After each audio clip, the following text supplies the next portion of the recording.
Great. Welcome. Good afternoon, good evening, good morning, everybody. My name is Lucy Stackpole-Moore, and I'm the Director of HIV Programs and Advocacy with the International AIDS Society.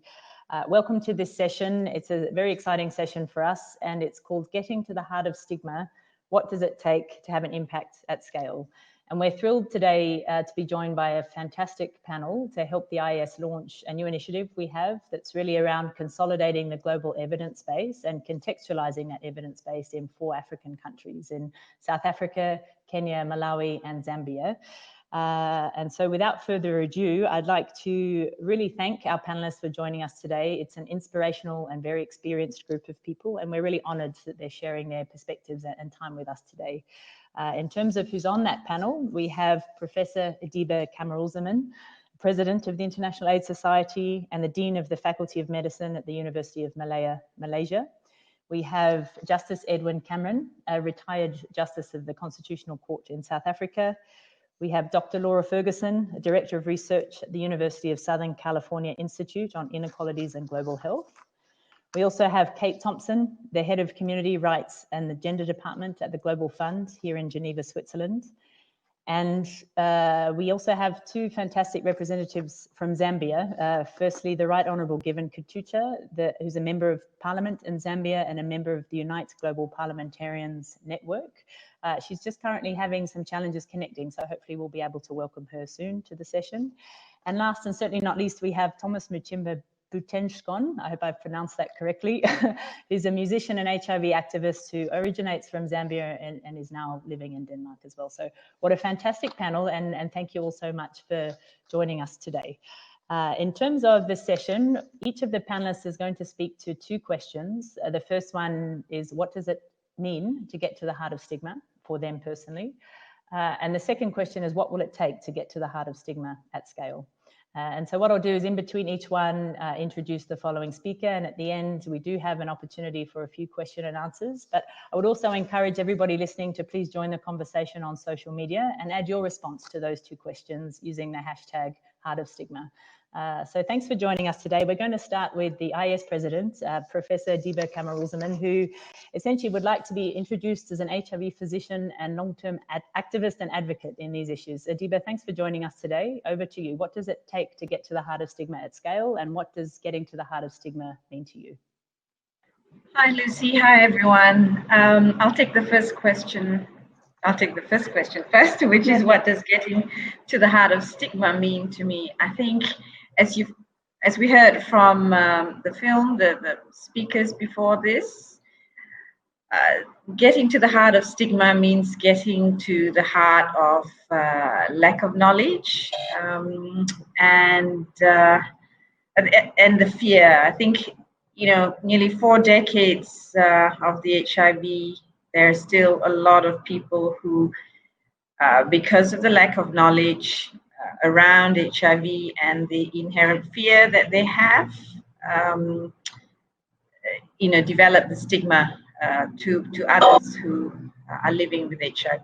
So getting to the heart of that means educating people about what HIV is, how it's transmitted, really, really basic things you would think that we wouldn't have to do in 2020, but unfortunately we just have to keep educating. And in terms of how do we take it to scale, well, I'm an educationist, and I think one of the largest groups that unfortunately still perpetuate stigmatization are the healthcare workers. And Lucy, we have the Me and My Healthcare Worker program. I think it needs to start with healthcare workers. So as an educationist, I'm very keen to see programs institutionalized in medical schools, nursing schools, because stigma doesn't just stop with HIV, there's stigma to mental health, etc. So we need to do that. And secondly, of course, the other big source of stigmatization are the criminalization of HIV itself, of people who use drugs, of MSM, in sex workers, transgenders, key populations in general, all over the world. And we've got, Justice Edwin Cameron here, who knows better than I do, but I think that is one of the root causes of stigma the world over. Okay. Fantastic. Thank you very much, Adiba. We'll come back to you with some questions and follow up in due course, but I'm delighted now to see Edwin and welcome him again to the panel. Justice Edwin Cameron is a retired Constitutional Court judge. I'm sure he doesn't need much introduction, but he retired just last year after 25 years serving as a judge in South Africa, and is now still keeping busy inspecting as an inspecting judge of prisoners and Chancellor of Stellenbosch University, and remains an activist in LGBTI and AIDS issues. Edwin, thanks for joining us today. Over to you.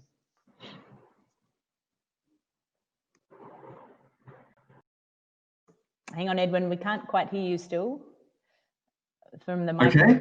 There we go, that's perfect, yep. Perfect. Hello, everyone. I'm very pleased to be here.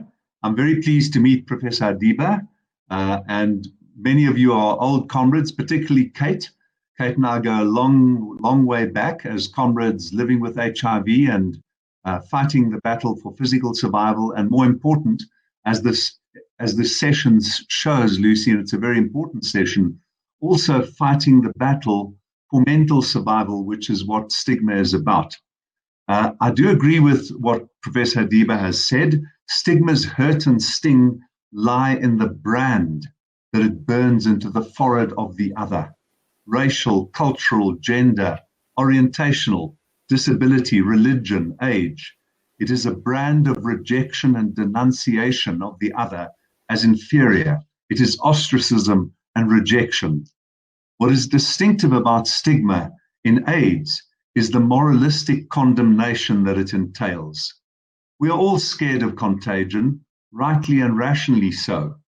Yet AIDS, HIV, is not contagious. HIV is an infectious agent that is transmitted with much difficulty through extremely limited pathways, principally, and in about 95% of cases, through sexual intercourse.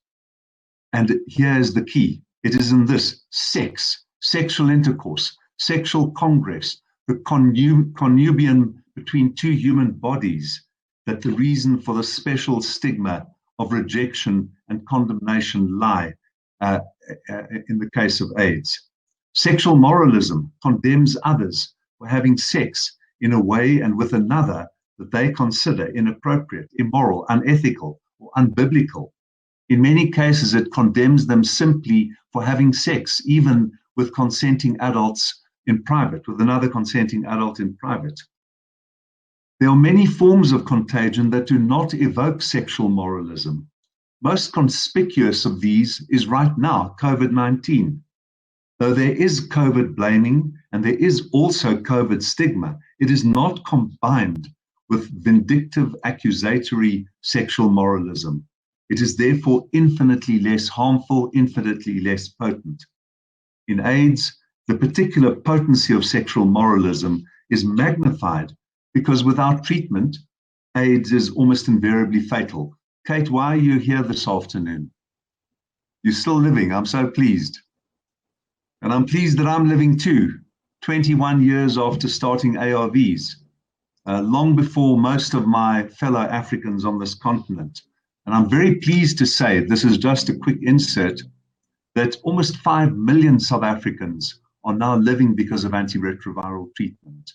And I'll come back to a paradox about that, because even though we have the world's largest national concentration of people living with HIV, almost 8 million, and 5 million of them on successful ARV treatment, it hasn't brought the level of stigma down entirely.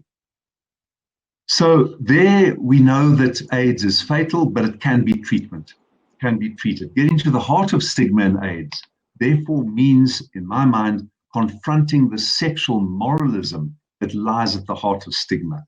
And it is the very same vindictive sexual moralism that ostracizes and criminalizes transgender people, lesbians, homosexual men. I experienced that moralism first as a gay man who proudly came out just before my 30th birthday. Then I experienced it as someone who, as a gay man, had acquired HIV. And I experienced the double shame of thinking that I'd acquired HIV in a way that people would condemn me for. And that's what I blamed myself for, until I realized when I started working with Black heterosexual women that this wasn't the cause at all. It was sexual moralism, not distinctively anti-gay sexual moralism. Because those Black women that I worked with in my legal practice, who were the spouses of Black mine workers in South Africa, experienced the same blame and the same sense of shame about being infected with HIV. In all cases, including AIDS, the terrible punitive power of the criminal law has been used to inflict wretchedness and misery on too many people. Yet the most significant feature of AIDS stigma remains the least understood. It is the internalization of stigma about HIV and AIDS by the person with HIV or AIDS or at risk of it. Internalization of stigma is a well-known but poorly understood phenomenon. In the 19th century, the self-hating Jew, amongst LGBTIQ people, self-hating queers, and indeed amongst all race groups that have been subjected historically to systematized subordination, degradation, humiliation, and stigma, there's often an element of internalization of the oppressor's hatefulness. In HIV, internalized stigma is unprecedentedly powerful. It continues to make this an epidemic of 30 million people on my continent still an epidemic of muteness, an epidemic of unspokenness, an epidemic of silence. Despite the fact that tens of millions of people across the world are living with HIV, particularly in Central and Southern Africa, despite the fact that HIV is now relatively easily medically manageable, the number of people who identify themselves as living with HIV and AIDS remains astonishingly small. This is particularly so in the elite sectors of Central and Southern African society. Our MPs, our presidents, our cabinet ministers, our singers, our soccer players, we know that 11% of South Africa, 13%, are living with HIV and AIDS. So we know that 13% of soccer players, 13% of members of parliament have got it, but they don't speak about it. Almost none of them have spoken about it. The primary cause is not externalized, enacted stigma. That's discrimination. You deal with that with the law. You deal with that with fight back. It's much more insidious. It's internalization. Well, what will it take to get to the heart of stigma at scale? I think we need a two-pronged strategy. The first prong is to confront the enactment of stigma, its externalized form in workplace discrimination, gender-based violence, 16 days of activism against gender-based violence in South Africa right now, housing discrimination, sexual exclusion, or social exclusion. And of course, because women are more frequently identified as living with HIV because they go to antenatal or postnatal clinics, they bear the burden of hatred and condemnation that their male partners who gave them the HIV heap upon them because they don't accept responsibility. But the second prong, and this is where I end, is far more difficult to address. It has to be directed to this internalized aspect of stigma. And here I think three things are needed. First, we must recognize that internalized stigma is keeping people silent and ashamed. Secondly, we have to have a campaign of unmuteness, a campaign of speaking out, a campaign of liberatory talk about HIV. And I want to emphasize something here. I've never in my whole life, not for 35 years of living with HIV, have I ever asked another person to speak about their own HIV. It's too difficult a decision. It's too private. It's too intimate a decision. I never will ask a public personality or a leader or a soccer player or a singing star to come out about their own HIV. They have to make that decision themselves, and they're entitled to remain silent. What I will say is how much good it will do if we had soccer stars and singers and leaders and presidents who say, not my son who's died, but me, I'm living with HIV. I'm only saying how much good that will do. So first, recognizing the problem. Secondly, unmuting. And thirdly, the slow process of encouraging those who have muted themselves because of their inner shame about having HIV or AIDS to disburden themselves, to unshackle themselves, to free themselves, to come to see, perhaps even talk about their HIV infection as simply an ordinary, manageable chronic condition. And all of this without blaming the victim. In other words, without conceptualizing internal stigma as being the responsibility of the person who suffers from it. Thank you. Thank you, Edwin. Some very powerful words in there, and I'm sure we'll come back to some of these at the end, particularly around your points around moralism and then the internalization of stigma and what it can take to overcome for oneself, but also help. Lucy, can I just quickly say it's the same sexual moralism that terrorizes and condemns and ostracizes sex workers. Mm-hmm.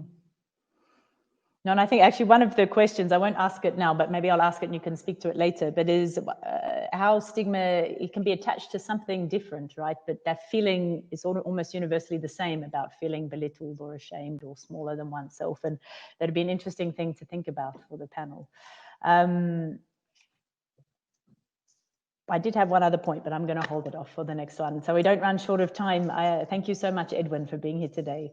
Our next speaker is Kate Thompson. Kate, thank you for joining us today. And Kate has been working on issues of HIV and stigma since the 1980s in community-based peer-led HIV organizations and within multilateral institutions, including the Global Fund and UNAIDS. Kate, thanks so much for your perspective, and I know you have a lot of insights on this as well. From your side, what do you think it will take to get to the heart of stigma and its scale?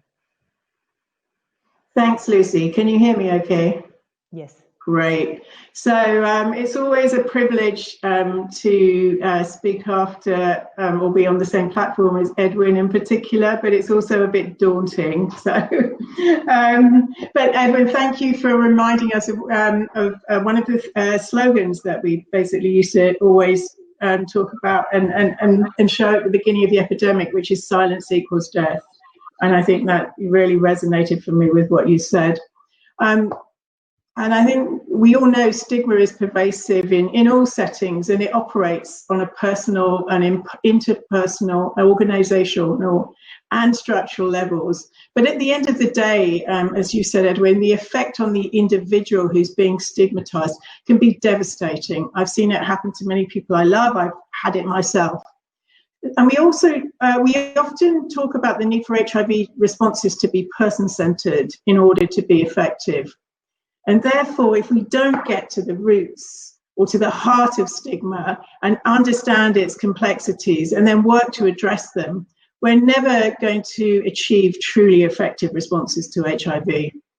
I'm going to speak somewhat within the context of being a donor these days rather than just my own personal experiences of HIV. But so I think within the limited resources available, one of the issues and the problems we see is that country programs on stigma are often looking for that silver bullet, which is a bit like the same silver bullet they look to for prevention of HIV, the biomedical approach, just do PrEP or just do test and treat.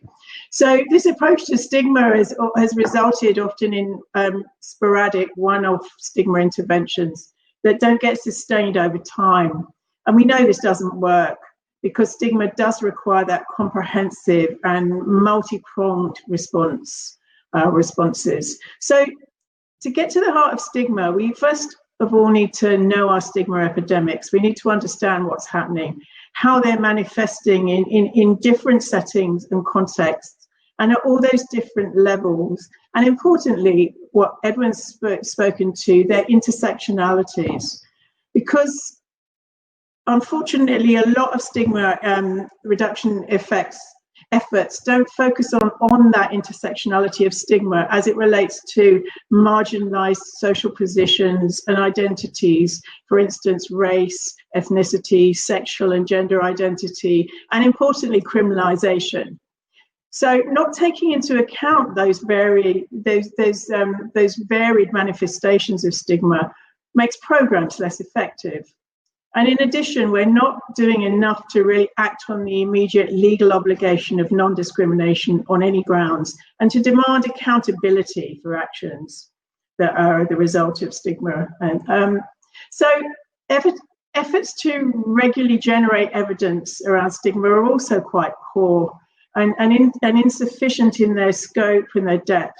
And importantly, a lack of resources to support affected communities of people living with HIV, of key populations, of others who are heavily impacted, to support them to generate evidence, means that studies such as the Stigma Index can't be done in systematically and regularly and at scale.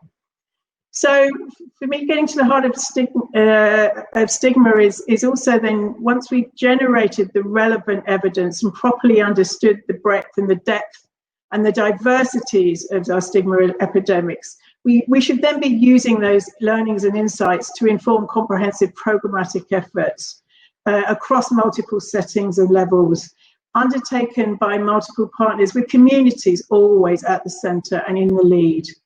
And these tailored and properly resourced interventions to reduce stigma and other human rights related barriers need to be integrated across all the different levels of the HIV cascade to be truly effective. For the Global Fund, where I work now, to get to the heart of stigma, we're working through we have a project, a flagship project called Breaking Down Barriers, where we're aiming to dramatically reduce human rights related barriers by scaling up programs that will address them. This effort over the last few years, of the last funding cycle of 3 years, has led to a 7-fold increase in investments in human rights in 20 countries. And we've overall invested around 123 million in programs to reduce these barriers. And we estimate that at least a third of this 123 million was geared towards addressing stigma and discrimination. So we're really trying to scale up those efforts. So what is it going to take to get to the heart of stigma at scale? Well, we have recognition now, I think, that stigma and other human rights related barriers interfere with effective epidemic responses. We know that now, we have the evidence. But what we really need to see across the board is much more comprehensive responses, which need to be planned for, to be funded, to be implemented. We need to see these programs implemented at scale to really have positive and sustainable impact on stigma. And that involves deliberate and planned efforts to increase the quality, quantity, reach, sustainability and impact of activities to address stigma, starting with clear, comprehensive plans that have buy-in of all stakeholders. That's the foundation for success, I think. Ensuring that these plans have measurable results and indicators to track progress and are fully costed is also critical. We really need to see that efforts to reduce stigma and discrimination are recognised not as nice to have, but as key pillars of disease programmes, and that clear national targets where possible are set, and accountable bodies. Accountability is important. Accountable bodies overseeing and leading the work across stakeholders and sectors, and really continuing to fund comprehensive interventions to know what the human rights related barriers are to access, including stigma. Critically, we must continue to champion and resource community leadership in these efforts, recognising that stigmatised communities are equal partners with valuable perspectives and skills and expertise to bring to the table. We all need to be putting our money where our mouth is. We're trying to do that at the Global Fund, to resource comprehensive programmatic responses, as well as documenting what works, so we can generate more evidence of impact, which then hopefully leads to more investments. Lastly, just in closing, I wanted to say that changing attitudes can happen. I've seen it happen. When I was growing up, my parents had a number of gay friends who were unable to be open in their families or in their work environments. And yet nowadays, some of these friends are actually in same-sex marriages. It's changed in the course of like 40, 50 years or even less. in the UK where I come from. And information is power. The more that we know and understand about stigma and what we're up against, then the easier it is to fight it and to know what strategies we need to employ to do that. Stigma is insidious and it's deeply damaging, as Edwin said to individuals and to communities and to our societies, but it can be overcome. And I know, thank you for organising this session, because I know all of us here are committed to really playing our part to get to the heart of stigma and make that happen. Over. And fantastic. Thank you so much, Kate. Fantastic remarks, as always. And I think if I could just pull out one thing you said towards the end there around the accountability and communities and people experiencing stigma as partners in all of this, and to connect that a bit with the evidence base, there are some fantastic initiatives. And you mentioned the Stigma Index that's been going for a number of years now, that is peer-driven, peer-led, and really robustly trying to document the lived experiences of stigma to better complement the other areas of research and science underway there. So it is actually about galvanizing and strengthening the evidence base to best inform how we can respond in an effective way.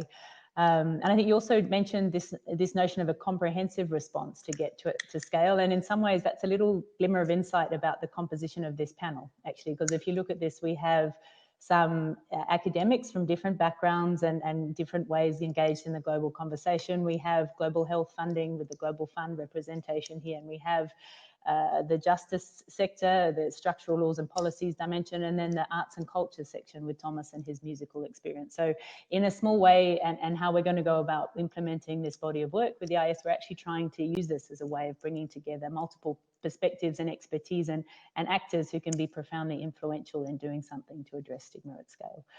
So that's an insight into the method behind the madness of this session. Now, I think I'd like to hand over now to Laura Ferguson. As I mentioned, she's the Director of Research at the University of Southern California, the Institute on Inequalities in Global Health.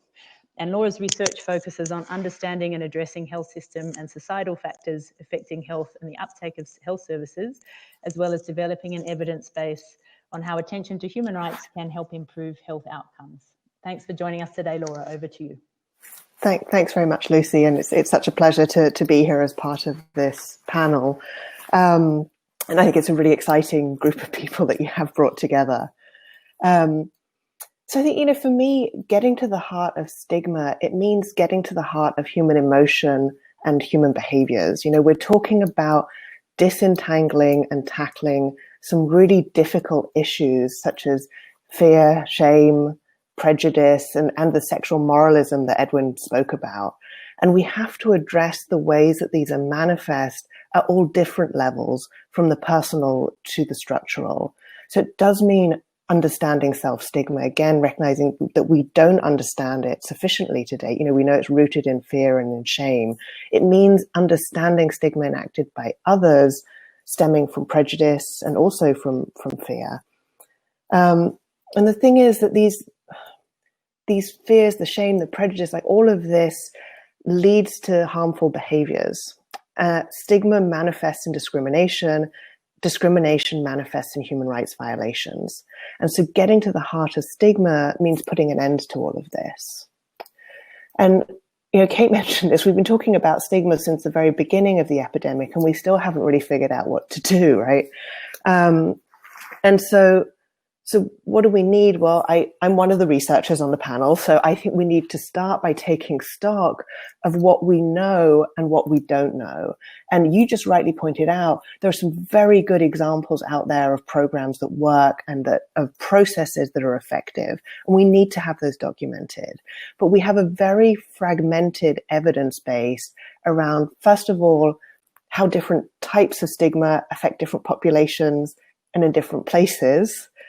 Second, around the measurement of some of this, and the Stigma Index is a very good example, but it's just one. And third, we don't know enough about the effectiveness of the different interventions that exist to try to mitigate against the negative impacts of stigma. So we have to better understand where there's been success at tackling stigma to date and where we've fallen short.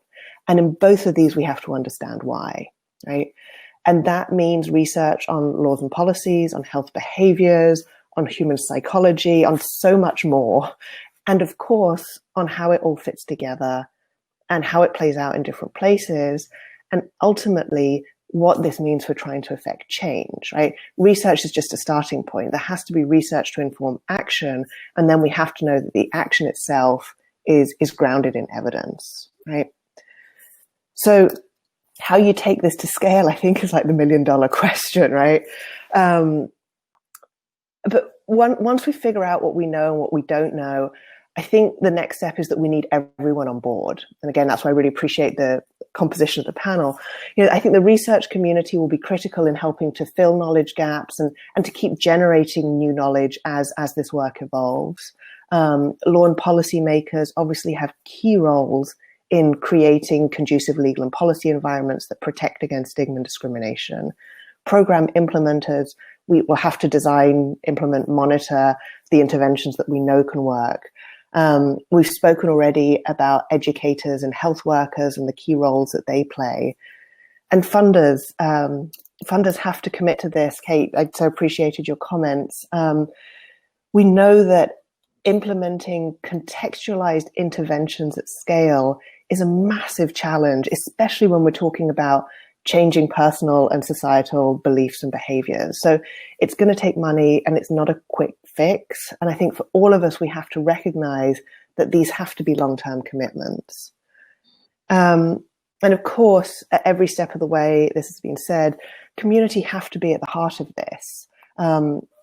Solid, equitable partnerships have to be the foundation of what we're talking about, whether it's laws, policies, interventions, or research. And just to reiterate, that's not business as usual. We talk a lot about meaningful involvement of communities, but we still don't actually do enough of it. And I do want to flag, I think human rights can help with all of this. I think that, first of all, situating communities as rights holders can be very empowering.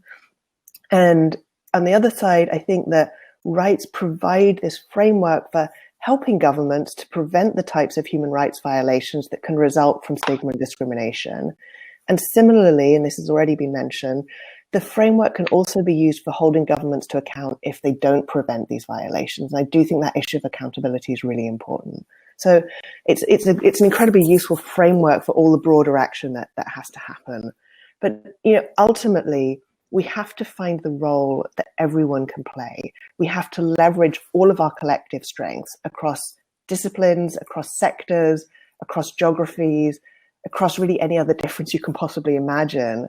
And working together, that's how we're going to get to the heart of stigma at scale. Thank you. Thanks very much, Laura. Working together, I think, is absolutely critical. Thank you.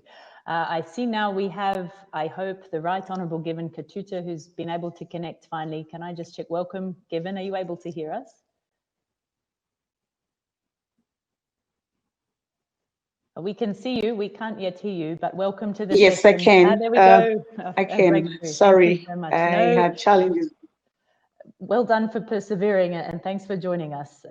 We only have, I think, 5 minutes left now, but I would really like to hear from yourself and also from Thomas. And so if I could just ask you, even just to speak to the first question, just in 1 to 2 minutes, what does getting to the heart of stigma mean to you from the perspective of as being a political leader within the context of Zambia?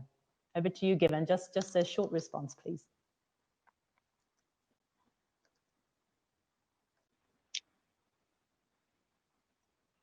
Thank you. Can you hear me though? Yes, we can. Yes. Can you hear me?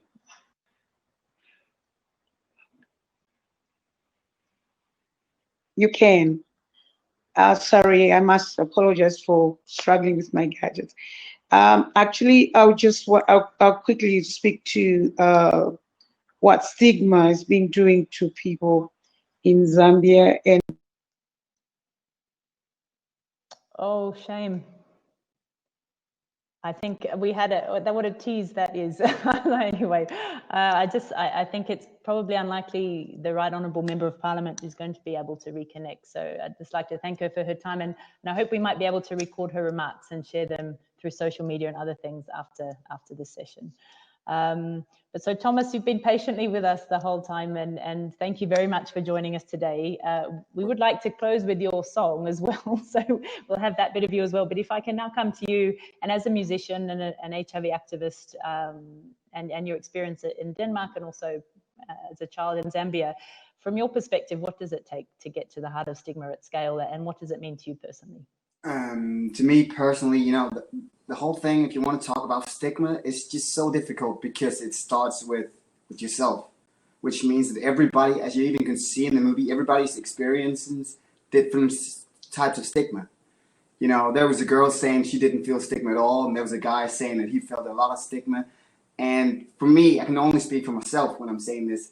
I don't feel the stigma, and I never did, because I was told when I was a kid growing up, you know, this was not your fault.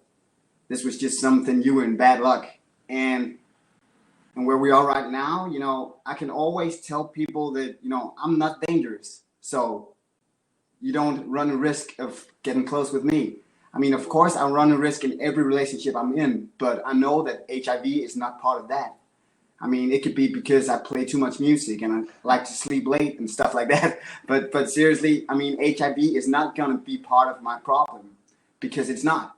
I'm taking some pills and that's it. And I have my two sons, you know, one of them, he's turning 10 in May, you know, and he's not infected. My youngest, he's turning 7 in June. He's not infected, you know, and I made them the natural way that you make babies. And it's because of the medicine. It's because that if you're well treated, you're unable to pass this on. So every time if I'm meeting somebody who's scared of me because of me being HIV positive, I know it's because I have failed to tell them how stuff works. And it's simple as that, as I see it. But then again, you know, it depends on how you feel it yourself. Because I have friends that, you know, they're scared. They're so scared to tell their status to anyone, you know. And you know, I can't come out to them and be like, come on, wake up, tell your story. But because it's such a personal thing to feel the way that you feel. What I've experienced is that I know that I want to use the talent I was given to write songs and to tell my story combined with my music. Because if I want to take this to scale, then I want to save some lives. And globally, there's still so many people dying every single year because of this disease. And because people, they are scared to get tested, because they're scared of being like not picked for the team, you know. And it's just, to me, it's bollocks, you know. I'm like, come on, wake up, world, please. People shouldn't die of this, you know. They should just take the medicine, don't infect others, love the people that you love, you know. Simple as that. Fantastic. Thank you so much, Thomas. And I can unashamedly do a plug for your film that I believe just launched for World AIDS Day this year. It's called Doing My Drugs. Yes. It's a fantastic documentary about an initiative Thomas led in Zambia and globally to encourage testing. And that is the title track that we'll finish with today. But just before we close, I would encourage everyone to continue the conversation on social media.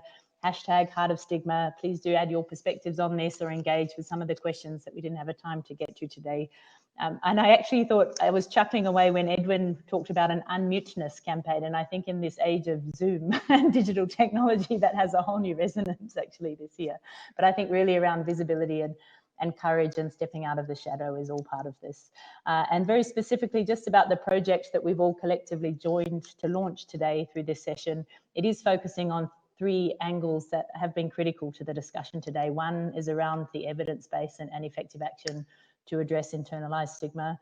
One is around mitigating the effects and reducing stigma experienced in healthcare settings. And then the third level is looking at structures, laws and policies that can either enable the reduction of stigma or can continue to pose such a harmful and destructive barrier. So please stay tuned for further updates from this project. And we'd like to close with the video with Thomas's song. And just lastly, final word from me is thank you immensely to this fantastic panel. We've been really honored to have you today. And thank you for sharing your insights. Everyone have a wonderful weekend and help join together to get to the heart of stigma. Thanks so much. Looking out my window, there's nothing there to see. Gray tone of atmosphere and European dreams, and I'm waiting by the phone for you to call and tell me whether I'm up or down, 'cause nothing is over till it hits the ground. I'm doing my drugs 'cause I don't want to hurt you at all. I'm doing my drugs 'cause I don't want to hurt you at all. I'm doing my drugs 'cause I don't want to hurt you at all. I'm doing my drugs. I'm doing my drugs, yeah.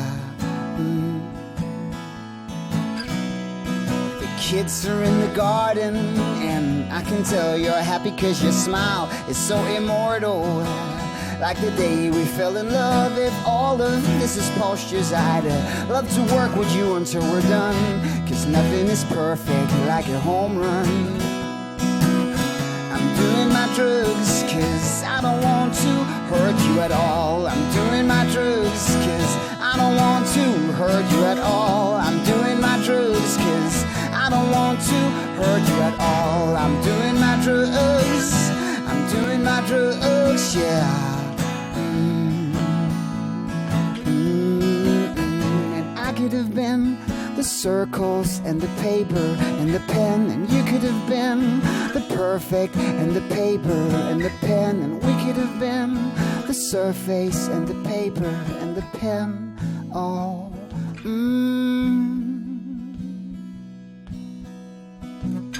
I'm doing my drugs 'cause I don't want to hurt you at all. I'm doing my drugs 'cause I don't want to hurt you at all. I'm doing my drugs 'cause I don't want to hurt you at all. I'm doing my drugs. I'm doing my drugs, yeah. I'm doing my drugs 'cause I don't want to hurt you at all. I'm doing my drugs 'cause I don't want to hurt you at all. I'm doing my drugs 'cause I don't want to hurt you at all. No, no, I don't want to hurt you at all. I don't want to hurt you at all. No, I don't want to hurt you at all.